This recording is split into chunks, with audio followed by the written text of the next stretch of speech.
भाइयों और बहनों, तालियां रुकनी नहीं चाहिए। सबसे पहले तो हमारे देश के पासपोर्ट विभाग के लिए जोरदार तालियां बजाइए। अरे भाई, कोई मामूली बात है? अभी जनवरी 2026 की तो बात है, अखबारों और टीवियों पर हेडलाइंस चमक रही थी। 10 जनवरी 2026 को पासपोर्ट सेवा प्रोग्राम वर्जन 2.0 को ई गवर्नेंस की कैटेगरी में देश का प्रतिष्ठित गोल्ड स्कॉच अवार्ड मिला। गोल्ड स्कॉच वाला स्कॉच नहीं।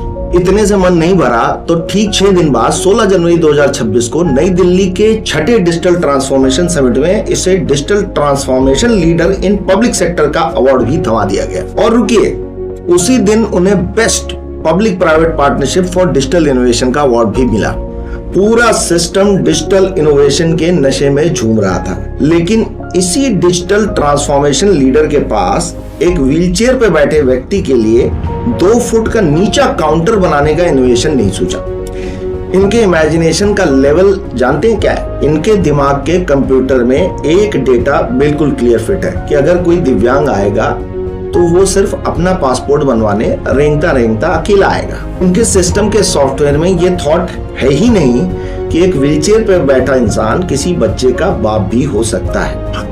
अब सुनिए इस अवार्ड विजेता दफ्तर का आंखों देखा हाल, जब मैं व्हीलचेयर पर अपने 4 साल के बेटे का पासपोर्ट बनवाने लखनऊ के रतन स्क्वायर पहुंचा। गाड़ी से अंदर घुसते हुए कहीं भी कोई निशान या बोर्ड नहीं दिखा जो ये बताए कि एक्सेसिबल पार्किंग कहाँ है और दिव्यांगों के लिए रास्ता किधर से। जब मैंने गार्ड से पूछा कि एक्सेसिबल पार्किंग किधर है तो मसाला थूकते हुए बोला कि ई का होता है। अरे मैंने कहा दिव्यांग के लिए कोई व्यवस्था है? वो तो मुंह ही फेर लिया और आगे बढ़ गया। खैर, दिव्यांग पार्किंग या एक्सेसिबल पार्किंग जैसा कुछ था ही नहीं तो बेचारा बताता क्या।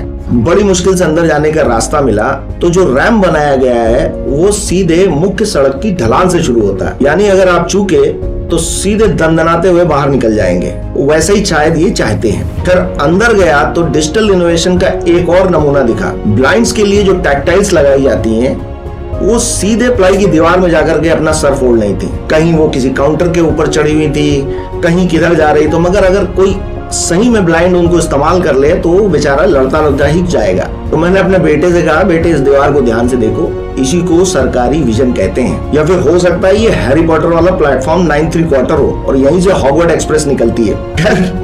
अंदर जाते ही पूरे स्टाफ को लगा 440 वोल्ट का करंट। लोग मुझे ऐसे देख रहे थे जैसे मैं कोई अजूबा ले आया हूँ। मैंने चारों तरफ देखा कि शायद कोई दिव्यांगों के लिए हेल्प काउंटर बनाओ जो हमारे लेवल पे हो, जिसमें मैं कुछ पूछ सकूं, बात कर सकूं। वो तो कहीं दिखा नहीं। हाँ, वहाँ एक दूसरा बोर्ड चमचमा रहा था, सीनियर सिटीजन्स एंड इन्फेंट, यानी बुजुर्गों और छोटे बच्चों के लिए समर्पित काउंटर। चूंकि मेरा बेटा 5 साल से छोटा था तो उस नियम के तहत उस वीआईपी काउंटर पर मैं पहुंच गया। अब यहाँ देखिए व्यवस्था का असली मास्टर स्ट्रोक। वो काउंटर बच्चों के लिए था, सीनियर सिटीजन के लिए, लेकिन ऊंचाई इतनी थी कि खड़ा हुआ एडल्ट ही अधिकारी से बात कर सकता। मैं नीचे व्हीलचेयर पे बैठा हूँ, अधिकारी ऊपर माउंट एवरेस्ट पे बैठा हुआ। मैंने उससे कहा, भाई साहब नीचे देखो, नीचे, मैं यहाँ नीचे हूँ।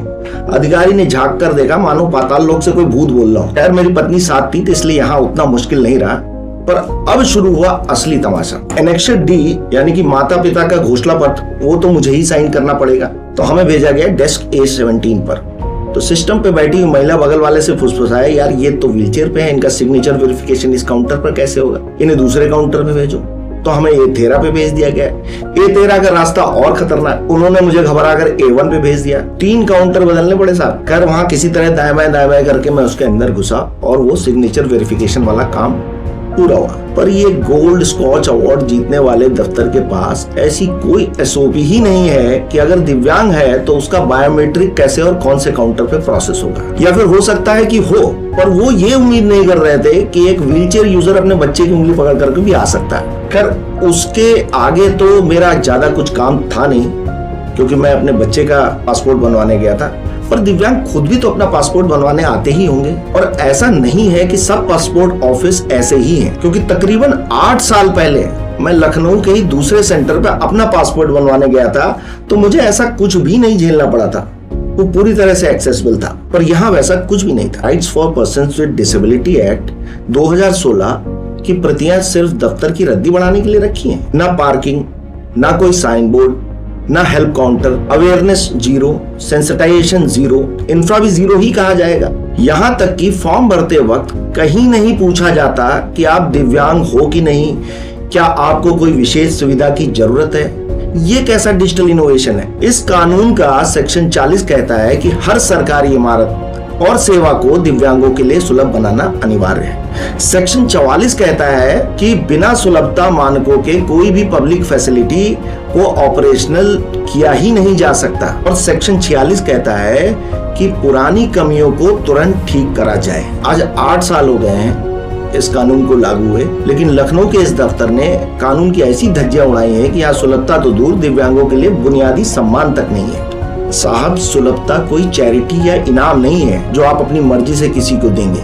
ये हमारा और हमारे बच्चों का कानूनी अधिकार है। तो जब तक आपके काउंटर की ऊंचाई नीचे नहीं आती और आपके स्टाफ की सोच ऊंची नहीं होती, तब तक आपका यह डिजिटल सेंटर हमारे लिए सिर्फ एक खूबसूरत बाधा है और कुछ नहीं। जाते जाते मैं यहाँ एक बात और बता दूं कि भारत UNCRPD का साइनी है, यानी UN convention for rights of persons with disabilities. इसके तहत 2030 तक हमें पूरे देश को दिव्यांगों के लिए सुगम बनाना है और हमने ये वादा करा हुआ है यूनाइटेड नेशंस में। पर क्या असल में कुछ भी उसकी तरफ हो रहा है? मुझे तो नहीं लगता।